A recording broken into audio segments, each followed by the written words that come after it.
Pero es interesante, vosotros diríais que el matrimonio cristiano es algo más natural o sobrenatural, aunque es una pregunta mal formulada y cargada, pero no sé si me entendéis, ¿no? La idea de ¿es el camino normal hacia el cual se debe, no sé, dirigir cualquier persona? Yo ¿O hay diría, algo de...?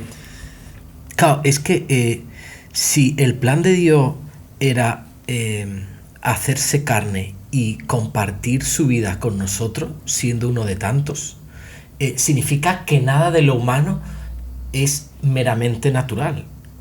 O sea, nada de lo que está en el deseo de Dios para con nosotros es meramente natural.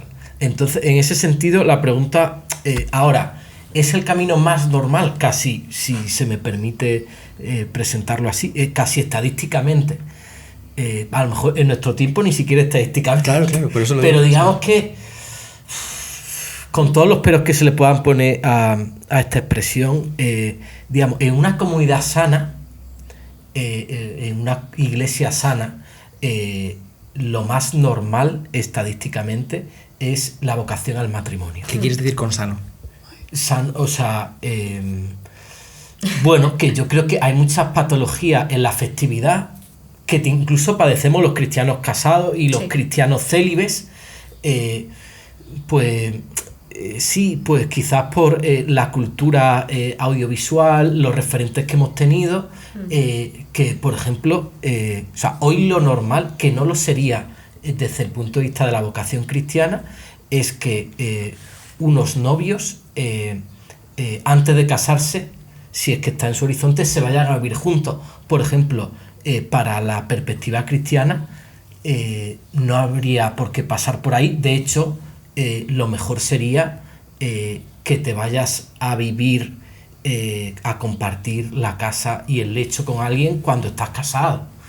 Bueno, o sea, aquí se podría profundizar muchas cosas, pero y no todo lo de una comunidad sana, efectivamente sana, lo mido en el tema de convivir juntos los novios. O sea, hay muchas cosas. Por ejemplo, y no quiero seguir, pero creo que un dato. Una cultura, una comunidad donde, hablo de los varones, la inmensa mayoría de los varones se han criado en su adolescencia, en su juventud, viendo pornografía, no puede crear una afectividad sana, por ejemplo. Sí, no, yo simplemente diría que no significa que haya matrimonios que sean sanos, simplemente es que los matrimonios, por la cuestión de fidelidad, de apertura a más gente, la familia de los hijos, de los que están, los primos, los abuelos, esa especie de red de personas, pues suele ser más sana que la de ser mónadas. Entonces, en ese sentido, una sociedad que tiene matrimonios va a ser más sana, porque va a generar una comunidad, ya casi de facto. Si el matrimonio se entiende como abierto a los demás, especialmente en los hijos, pero si no en otros, y para siempre, en una fidelidad y en un mutuo respeto y amor, ¿no? Claro. En ese sentido yo creo que es... No, y yo lo decía en el sentido, o sea, en la historia de la Iglesia, que es discutible, se ha hablado de que los religiosos sacerdotes forman el estado de perfección, pero nunca el estado normal de vida cristiana. O sea, que se ve como una excepción. Hoy no decimos que el estado de vida es perfecto, o sea, la teología católica en su magisterio no habla en esos términos, pero es como, o sea, si tú no te has planteado en un término súper consciente en tu oración ante el Señor, quiero ser sacerdote, quiero ser consagrado, y has conocido a alguien y te has casado con él, has hecho bien. O sea, no te tienes que ir a ejercicios espirituales para saber si te tienes que casar, si el Señor tiene ese plan para ti. En ese sentido digo normal, con comillas. Pues mucho que decir aquí, por dónde llevarlo. A ver, sí, o sea, evidentemente, no sé si se habla de estado de perfección, pero sí que hay una idea de condiciones objetivas de vida, quizá que haga más fácil, ¿no? O más conducivas, eso no es una palabra, a llevar a tener una relación con Dios, ¿no? Que esté plenamente entregada a Él, sin quizá los obstáculos de tiempo o cosas temporales, ¿no? Que se pongan, ¿no? O sea, yo es que llevado esos términos a mí yo no estoy de acuerdo. Vale, dale. Porque, claro, eso da la sensación que estás más cerca del Señor cuanto más oración haga, o cuanto más lectio divina haga de la palabra de Dios, o cuanto más tiempo estés hablando de cosas de Dios, pues estudias teología. Y eso yo creo que no es el mensaje cristiano. O sea, eres más santo cuanto más amas. Y tú puedes, a veces, en un día,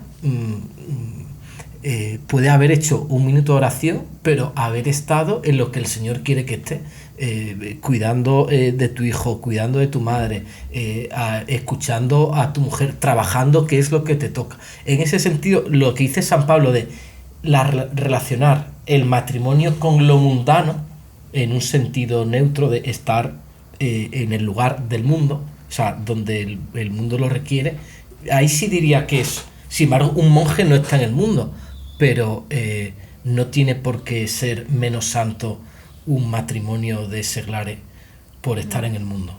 Bueno, yo decía el término de objetivamente o circunstancias objetivas, ¿no? Porque alguien quizás replicaría diciendo, claro, subjetivamente una persona puede amar a Dios, o sea, un casado puede amar a Dios por encima, y de hecho ocurre así, por encima de lo que lo ame pues un sacerdote, un monje, una monja, quien sea, ¿no? Pero te dirían, claro, pero eso es una condición subjetiva, es decir, el estado de esa persona que está amando más a Dios, pero objetivamente pensaría más en la clase de actos que lleva a cabo cotidianamente una persona, ¿no? Pues el monje pues yendo a rezar 7 veces al día, pero volvemos a lo que has dicho antes, ¿no? Que es la presuposición de que claro, eso es una forma de agradar a Dios mayor. Pero bueno, ahí entran ciertas discusiones teológicas que son interesantes, ¿no? Y vienen al hilo de lo que has dicho. De todas maneras, a San Pablo también se le puede tomar como alguien que te está recomendando, no te mundanices, básicamente. Que sí, como a matrimonio lo puedes leer así. Tú, casado, no te mundanices y no estés pendiente de lo que no merece tanto la pena. Y pon siempre la mirada en un ideal alto, en el más allá de lo que ves. Yo creo que también hay una especie de beta ideológica o teológica, si queréis, en la historia del cristianismo que es reconocible, que es la idea de el matrimonio es inferior porque, pues no sé, la concupiscencia, el deseo sexual está más ligado a el pecado original, ¿no? O sea, un poco la visión agustiniana sobre la sexualidad, ¿no? La idea de que el pecado original desordena nuestras pasiones y que es precisamente el deseo sexual, por su propia intensidad, por su propia naturaleza, el que más nos aparta, ¿no? A lo mejor de esa relación con Dios, y que el casado está, pues, en una especie de compromiso, ¿no? De decir, o sea, de... Un mal menor. Un mal menor, ¿no? De decir, bueno, pues es que como para no que puedes... aplaques tus instintos. Claro, como no puedes alzarte por encima de esa concupiscencia, pues bueno, pues te casas, ¿no? Algo así. Pero no sé qué pensáis. Es decir, esta visión es real y yo creo que mucha gente que objetase en contra del cristianismo en estos términos tiene razón, en el sentido de que efectivamente, yo el otro día de hecho leía, os lo digo como ejemplo, una biografía de San Agustín, Henry Chadwick, que es un historiador, ¿no? De un biógrafo de San Agustín, donde decía que San Agustín le inocula un veneno a la Edad Media de cierta concepción sobre la sexualidad como, bueno, pues... algo muy ligado a este pecado original, ¿no? Y como algo sucio o algo que pues nunca puede ser más que imperfecto en esta vida, ¿no? No sé qué pensáis. Sí, mucho que decir aquí. O sea, sí. Sin embargo, Santo Tomás recula un poco, sí. Y aunque puede que tenga la deuda agustiniana en algunos temas, o sea, él piensa que antes de la caída, antes del pecado original, Adán y Eva en la unión carnal que tuvieron un placer sin tacha, o sea, que eso es ver el matrimonio, la unión carnal en el plan de Dios sin estar asociado. Que habría sido superior el placer antes de la caída a después, ¿no? Precisamente porque es algo bueno y no hay nada sucio. O sea, que no era un apaño, un parche el matrimonio para paliar el que tendemos al pecado, ¿no? Y mejor entonces estar ordenadito y estructurado. Santo Tomás la picia un poco en otras cosas. Por ejemplo, sí que ve la mujer como más imperfecta por naturaleza que el varón, pero si me voy al medievo, Hildegarda de Bingen ve una reciprocidad natural entre el hombre y la mujer. O sea que desde mi punto de vista recula al mismo Santo Tomás. Vale, ahora hablaremos de eso también, pero bueno, ¿querías decir algo, Isabel? Ay, ¿qué iba a decir? Se me ha ido. Te he cortado. No me... O sea, de lo que ha dañado el agustinismo en este sentido. Sí, que es algo que puedes tener incluso en el subconsciente. O sea, yo me he criado cristiana y tal, y me he leído muchísima vida de santo cuando era pequeña porque encima me parecía fascinante todo. Y es verdad que me han inoculado como San Agustín, a veces ese bicho que dices, pero bueno, ¿qué hace aquí? Pues puede pasar. Entonces, no, a mí una cosa que también me hizo clic la cabeza y dije, no, ser casado no pierde nada de una vida perfecta en el Señor. Uno era el sentido común, que algo me decía, esto no puede ser, y lo otro era darme cuenta de, hay una sencilla razón que es el tiempo y la limitación humana, que si tú estás casado, pues no puedes tener atendidos a 250 huérfanos en el caso de que seas monja de vida activa. No puedes estar leyendo la Biblia en toda su extensión y predicando, no puedes. Entonces, y si intentas hacer trampas, va a salir mal. Por ejemplo, si tú te estás casado y quieres predicar todo el día, vas a desatender a tus hijos, que son tu primera prioridad. O si tú, que estás predicando todo el día y quieres tener una canita al aire, pues a lo mejor tienes un hijo al que vas a desatender. Entonces, cuando yo vi esto, dije, ya está, tiene sentido. Simplemente tenemos que decidir por una opción de vida y vivirla de verdad, no a medias tintas que luego acaba saliendo mal.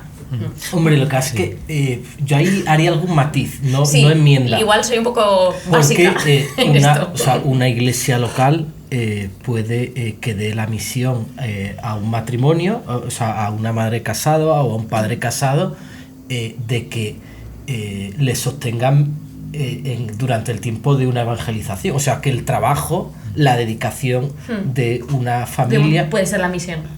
Puede ser la misión, la de un matrimonio o la de uno de los cónyuges. Pero también que en los ritos orientales de la Iglesia Católica hay hombres casados que son ordenados sacerdotes. Claro. Es decir, que no es algo que pensamos que no, pero claro, en el catolicismo y durante muchos siglos en toda la Iglesia. Eso es, que no era, o sea, es una cosa reciente, de hecho, ¿no? El hecho de esta oposición que estamos haciendo, quizá algo artificial entre o estar casado o ser sacerdote concretamente. Esto es distinto, ¿no? Porque otra cosa es ser monje, donde uno se consagra, o monja, ¿no? Se consagra a Dios y renuncia efectivamente al bien del matrimonio, ¿no? Pero algo distinto es el tener esa misión eclesial, donde tradicionalmente, y es importante remarcarlo, no era algo incompatible, sino que de hecho muchas veces eran varones casados, ¿no?